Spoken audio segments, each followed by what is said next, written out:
క్రీస్తునందు ప్రియమైనటువంటి ప్రియ దేవుని సంగమా, మన ప్రభును రక్షకుడైన యేసుక్రీస్తు పరిశుద్ధ నామంలో శుభాలు వందనాలు తెలియచేస్తున్నాను. దేవుడు మిమ్మును మీ కుటుంబాలను దీవించునుగాక. దేవుని మహాకృపను బట్టి మరొక పర్యాయము మనమందరము దేవుని మాటలు ఈ రీతిగా ఉండటానికి దేవుడు మనకిచ్చిన ధన్యతను బట్టి సేవకునిగా ఈ రీతిగా దేవుని మాటలు తెలియచేయటానికి ప్రభు ఇచ్చిన కృపను బట్టి దేవాతి దేవునికి స్తుతులు చెల్లిస్తూ ఉన్నాను.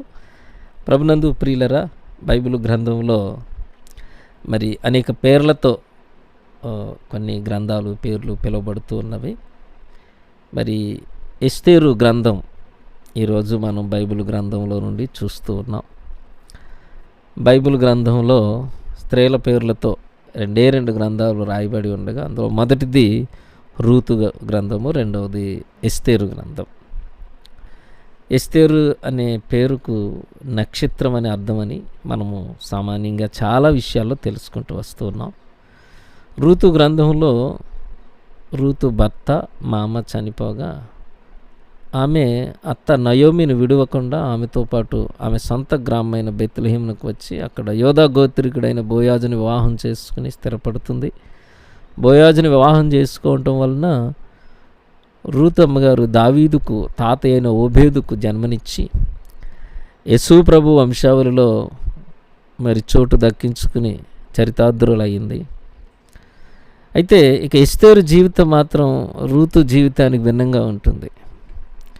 యోధా జాతి మొత్తాన్ని అంతమొందించాలనే దుర్మార్గుల పన్నాగానికి ఏమాత్రము భయపడక దేవుని ఆశ్రయించి శత్రువుల రాజకీయపు ఎత్తుగడలను ఎదుర్కొని తమ జాతి ప్రజలను కాపాడుకున్న సాహసవంతురాలైన ఎస్తేరు చరిత్ర ఎస్తేరు గ్రంథం ద్వారా మనం జ్ఞాపకం చేసుకుంటాం. పర్షియా దేశాన్ని అశ్వరోషరాజు పరిపాలిస్తున్న కాలంలో అతని కోటలో మొర్దెకై అయిన యూదుడు పనిచేస్తూ ఉండేవాడు. అతను వరుసకు చెల్లెలైన ఎస్తేరుకు తల్లిదండ్రులు లేకపోవడంతో తానే చేరదీసి ఆదరిస్తాడు. రాజైన అశ్వరోషు అనుకుని పరిస్థితుల్లో రాణి అని వస్తేని విడనాడి బహు సౌందర్యవతిరాలి యోగ్యురాలైన ఎస్తేరుని వివాహం చేసుకుంటాడు. అప్పట్లో రాజుగారి దగ్గర హామాను అనేవాడు అత్యున్నతమైన పదవిలో ఉండేవాడు. మొర్దెకై తనకు మోకాళ్ళు వంచి నమస్కరించలేదని ఒకే ఒక కారణం చేత యావత్ యోధా జాతిని నాశనం చేయాలని హామాను కుట్ర పన్నుతాడు. విషయం తెలుసుకున్న మొర్దెకై ఎలాగైనా ఈ ఆపద నుండి గట్టెక్కించమంటాడు. అప్పుడు ఎస్తేరు ఆమె పనివారు యోధా జాతి జనులందరూ 3 రోజులు అన్నపానము లేకుండా ఉపవాసం ఉండి దేవుని ప్రార్థిస్తారు. ఆ తరువాత ఎస్తేరు రాజుగారిని హామానుతో పాటుగా 3 రోజులు విందుకు పిలిచి రాజును ప్రసన్నం చేసుకుంటుంది. ఆమె సేవకుడై ముగ్ధుడై నీవు కోరుకున్న ఎడల ఈ రాజ్యంలో సగభాగమైన ఇస్తాను అని నీకు ఇష్టమైంది కోరుకొని రాజు మరి ఎస్తేరును అడగటం మనం చదువుకుంటూ ఉన్నాం. అప్పుడు ఎస్తేరు తన ప్రజలను హతమార్చడానికి శత్రువు కుట్ర పన్నాడని తమని ఆపద నుండి మీరే కాపాడాలని రాజుగారిని ప్రార్థిస్తోంది. రాజు కోపంతో అలా చేసినవాడు ఎవడు అని కోపంతో అడిగినప్పుడు ఈ హామానే తమ జాతిని మొత్తాన్ని చంపచూస్తున్నాడని రాజుకు చెబుతుంది. రాజు ఆగ్రహంతో మొర్దెకైని చంపటానికి హామాను సిద్ధం చేసి ఉంచిన ఉరికొయ్య మీదే హామానును ఉరి తీస్తాడు. ఆ తర్వాత రాజు మొర్దెకైను పర్షియా దేశానికి ప్రధానమంత్రిగా చేసి సత్కరిస్తాడు. ఆ తర్వాత యోధా జాతి వారి పరిపాలనలో సుఖ సంతోషాలతో జీవిస్తారు. ఈ గ్రంథం ద్వారా ఎన్నో గొప్ప మర్మాలను నిగూఢమైన విషయాలను దేవాతి దేవుడు మనతో తెలియచేస్తూ ఉన్నాడు. ఎస్తేరు జీవితాన్ని ఆమె ద్వారా దేవుడు చేసిన గొప్ప కార్యాలను మనం జ్ఞాపకం చేసుకున్నప్పుడు ఎస్తేరు జీవితం నుండి కొన్ని ప్రాముఖ్యమైన విషయాలు. మొదటిగా దేవుని కృప మనతో ఉంటే అత్యున్నతమైన స్థానాలను అందుకోవచ్చు. దేవుని కృప మనల్ని ఇచ్చిస్తుంది. మరి పర్షియా దేశంలో బానిసలుగా ఉన్నటువంటి యోధా జాతిలో నుండి రాణిగా ఉండే ఉన్నతమైన స్థానాన్ని దైవ కృప వలన ఆమె పొందుకుంది. రెండవది ఎస్తేరు దేవుని పట్ల పెద్దల పట్ల విధేయతను కనపరిచింది. పరిస్థితుల్లో కూడా మరి అగౌరవంగా కానీ ఎదుటివారిని తక్కువగా చూడటం కానీ ఎస్తేరు ఎప్పుడూ చేయలేదు.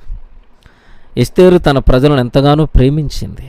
తన ప్రాణాలు అడ్డుపెట్టైనా కాపాడాలనుకుంది. దేవుని సహాయం లభిస్తుందని మరి వారు పరిపూర్ణంగా విశ్వసించారు. ఎస్తేరు ఎన్నో గొప్ప పరిపూర్ణమైన విశ్వాసంతో ఉపవాసం ఉండి ప్రార్థనలో ఉంటుంది. దేవుడు ఎస్తేరును ఎన్నుకున్నాడు అని గ్రంథం ద్వారా మనం జ్ఞాపకం చేసుకుంటాం. దేవుని కృప మనతో ఉంటే అత్యున్నతమైన స్థానాలు అందుకోవచ్చు. రాణి వస్తీని కాదనుకున్న రాజు ఎస్తేరుని ఎన్నుకున్నాడు. ఒక మామూలు యువతి దేవుని దృష్టిలో ఉంది కాబట్టి దేవుని కృపతో పెద్దల దయతో రాజుగారి మనసు గెలిచి ఆ దేశానికే రాణి కాగలిగింది. రాజుగారిని అంతమొందించాలనే సైనికులు చేస్తున్న కుట్రను మొర్దెకై తెలుసుకుని రాజుగారి ప్రాణాన్ని కాపాడటం వలన మామూలు ఉద్యోగి అయిన మొర్దెకై ఆ తర్వాత దేశానికే ప్రధానమంత్రి కాగలిగాడు. అంటే దేవుని కృప ఎస్తేరు మొర్దెకై ఇంకా దేవుని జనాంగంపై ఉంది కాబట్టి వారు రాబోయే గొప్ప ఆపద నుండి తప్పించుకోగలిగారు. అంతకు మించి తమది కాని రాజ్యంలో కూడా అత్యున్నతమైన స్థానాలను సంపాదించుకోగలిగారు.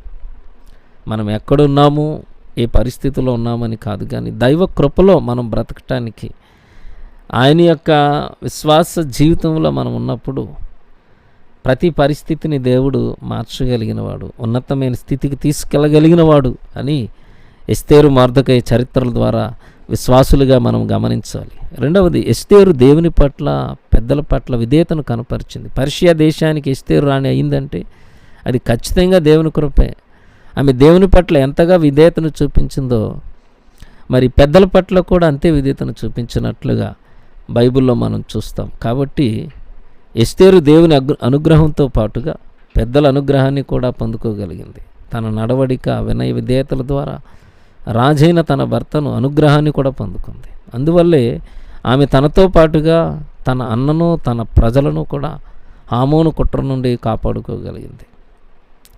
విధేయత, దయ, ఈ గుణాలు ప్రభునందు ప్రియులారా సమస్యలలో మనల్ని బలహీనం కాకుండా మరి ధైర్యవంతులంగా సమస్యలను ఎదుర్కొని క్షేమకరమైన మార్గంలో నడిపించగలిగే సాధనాలుగా మనం ఎప్పుడు జ్ఞాపకం చేసుకోవాలి. మూడవది, ఎస్తేరు తన ప్రజలను ఎంతగానో ప్రేమించింది. వాస్తవానికి ఎస్తేరు మొర్దెకైలు యూదులని రాజుకు కానీ హామానుకు కానీ తెలియదు. ఎందుకంటే మొదట్లోనే మొర్దెకై తాము ఎవరో ఎవరికి తెలుపవద్దని ఎస్తేరుని హెచ్చరిస్తాడు. కాబట్టి వారిద్దరూ ఎవరో ఎవరికీ తెలియదు. వారి ప్రాణాలకు ఎలాంటి ప్రమాదం లేదు. అయినా అటు మొర్దెకై కానీ ఇటు ఎస్తేరు కానీ అలా తప్పించుకోవాలనే ఆలోచన వారికి లేదు. అంతేకాదు రాజుగారి ముందస్తు అనుమతి లేకుండా ఆయన యొద్దకు నేరుగా వెళ్ళడం అంటే అది ప్రాణహానికే ముప్పని తెలిసి కూడా ఏమాత్రం భయపడకుండా రాజుగారి దగ్గరికి వెళ్ళింది. తన వినయము అనుకూలతో రాజుగారిని ప్రసన్నం చేసుకుని తన జనాంగాన్ని కాపాడుకుంది. హామాను యొక్క మరి పీడను పూర్తిగా తొలగించింది.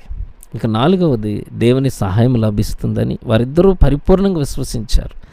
దేవుని ఎడల విశ్వాసపాత్రులుగా జీవిస్తున్న మొర్దెకై పట్ల, ఎస్తేరు పట్ల, యోధా జనాంగం పట్ల దేవునికి గొప్ప ప్రణాళిక ఉంది కాబట్టి ఎస్తేరు రాణి కాగలిగింది, మొర్దెకై ప్రధానమంత్రి కాగలిగాడు.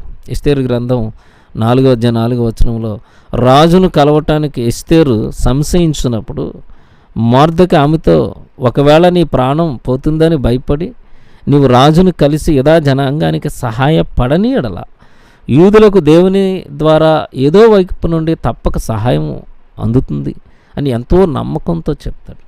అయితే దేవుడు నిన్ను ఇంత గొప్ప స్థితిలో నిలబెట్టింది బహుశా ఇలాంటి స్థితిలో సహాయపడటానికేమో ఒకసారి ఆలోచించుకోమని ఆమెతో అంటాడు. అంటే వారికి తెలుసు దేవుడు తమను ఎలాంటి విపత్కర పరిస్థితుల్లోనూ చేయి విడువడని, ఏదో ఒక వైపు నుండి తప్పక సహాయం చేస్తాడని మొర్దెకైకి బలమైన విశ్వాసం. ఇంక చివరిగా ఐదవది, దేవుడు ఎస్తేరును ఎన్నుకున్నాడు.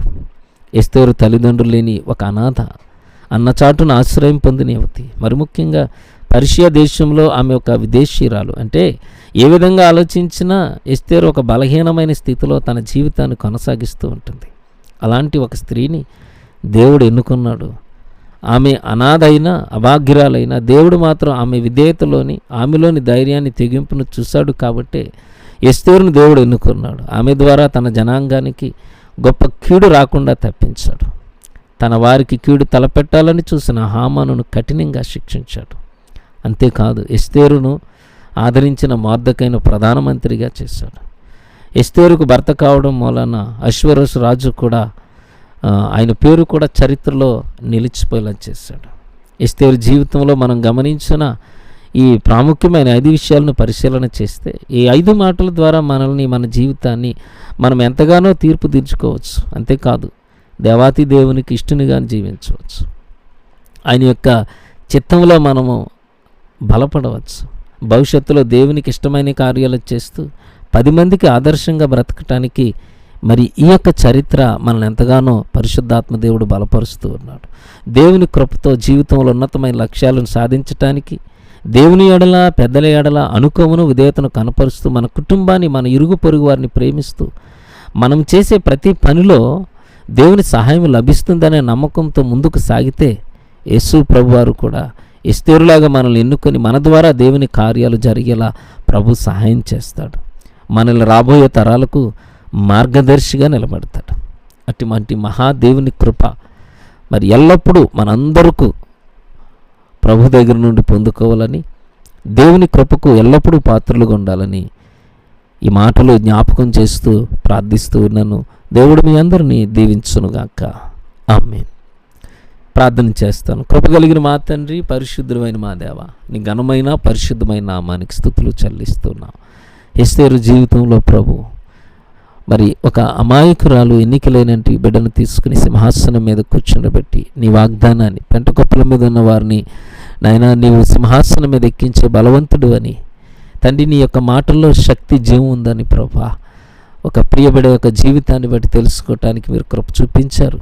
విడువని దేవుడు నాయన, కృప చూపించే దేవుడు. ప్రతి సమయంలో కూడా నీ బిడ్డల పట్ల నీ మహిమను వెల్లడి చేసి తండ్రి, లోకంలో నీవే గొప్ప దేవుడు అని తెలుసుకునే కార్యాలను అనుగ్రహించే దేవుడు నాయన. అటు రీతిగా నీ బిడలంగా మమ్మల్ని ఎన్నిక చేసుకుని నీ మహిమకు మేము ఎల్లప్పుడూ ఈ లోకంలో జీవించడానికి కృపదాయిచ్యమని, ప్రతి కుటుంబాన్ని, ప్రతి సంఘ పరిచయను దీవించి మేలు చేయమని యేసు నామాన్ని ప్రార్థించి వేడుకుంటున్నాం తండ్రి. ఆమేన్. మన పరమ తండ్రి అయిన దేవుని ప్రేమ, ఆయన కుమారుడైన యేసుక్రీస్తు కృప, పరిశుద్ధాత్మిక అన్యోన్య సహవాసం మనకు, మన కుటుంబాలకు, సంఘానికి తోడైండును గాక. ఆమేన్. ఆమేన్.